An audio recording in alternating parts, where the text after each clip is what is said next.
I am fortunate to have a guest in the studio today. He has been a leader and innovator in the computer software, internet, and telecommunication industries beginning in 1984. He has founded and served as the Chief Executive Officer and President of numerous technology companies. In 1994, realizing the potential magnitude of the Internet, he founded and operated one of the first Internet service provider companies in the country. Being a pioneer in the Internet industry, he fought efforts by the government to overly regulate the new regulatory technology. And for that reason, he founded the Federation of Internet Service Providers of America and served as president for 6 years. Ladies and gentlemen, please welcome Mr. Jim Marchant. Hello, Jim. Thank you. Thank you for visiting me here at Fil-Am News. Now, Jim, aside of course for presenting you in a brief bayonet, what else should the people of Nevada should know about Jim? Well, just as you have said in the introduction, I'm an entrepreneur, businessman, have been that all my life since I got out of college in the early 80s. And so business is my background. I chose technology as the profession that I wanted to follow. So technology is my friend. And I think it would suit me well for what I'm taking on and running for Secretary of State of Nevada. So very conservative in my views, as you can tell, as being a businessman like Donald Trump. I plan to do a lot of the same things that he did, being a conservative businessman, and apply those principles to the Secretary of State. So that's what I plan to do when I run for Secretary of State and take the office. So like you said, my background is being an entrepreneur in technology. So some of the things that I will be faced with in the Secretary of State office is dealing with technology. As you know, we have voting machines that we vote on when we do an election.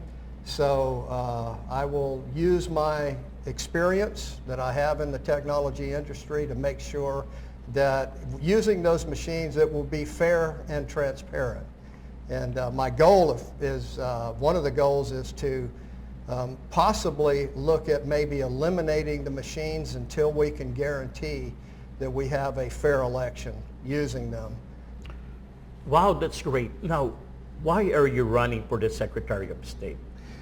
One of the most important aspects of the Secretary of State's jobs is the election process. And I have been very passionate about election fraud here in Nevada for a very long time. I've known that it's been going on a long time. And a matter of fact, when I was in the Assembly, I actually had a bill to try to ensure that we would have a fair and transparent election by changing the laws.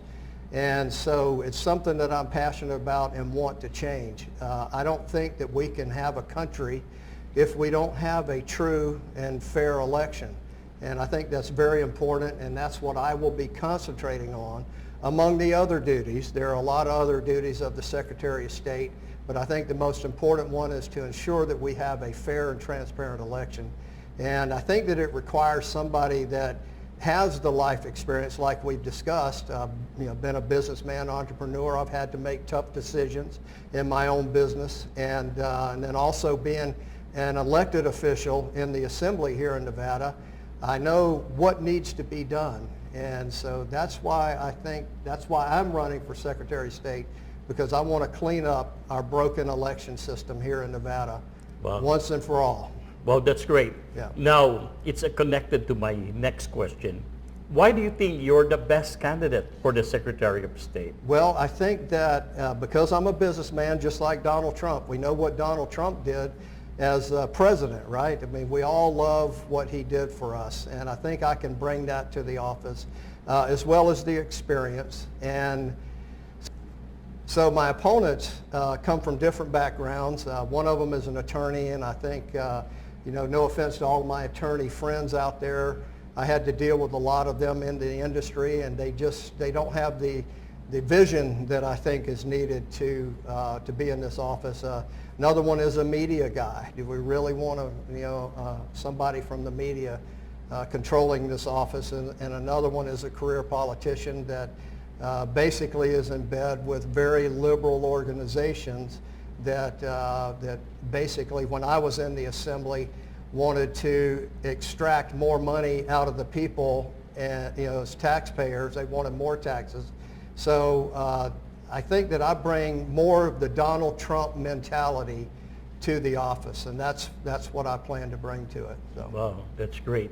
Now, of course, you know why you're here, because when I saw you in the one of the Filipino events here in Las Vegas, my question is, how's your relationship with the Filipino community? Very good. I happen to have met when I got to Vegas out here, somebody very close to your community, Amy Belmonte, I think. Oh, yes, I know Amy. We actually did some business together, and she introduced me to a lot of people in the Filipino community, and I love them. They're awesome. The event we had the other night was very, very special. You were there, you got to experience it, so very fond of the Filipino community, and look forward to working as close as I can with them. Any volunteers that want to help, I'm certainly open to that. So yeah, very fond of the Filipino community. Wow, that's great. So your final message, especially to the Filipino American community? Well, so I'm running for Secretary of State. I can use all of the help I can get, of course. So I need volunteers, and I need donations, as much donations as we could get. And you can reach me, anybody out there from the Filipino community or anybody can reach me through my website, jimmarchant.com. It's JIMMARCHANT.com. And I look forward to hearing from every one of you. Wow, that's great. Thank you very much. Thank you very much. Jim Marchant, for dropping here at Fil-Am News. Stay tuned. We'll be right back.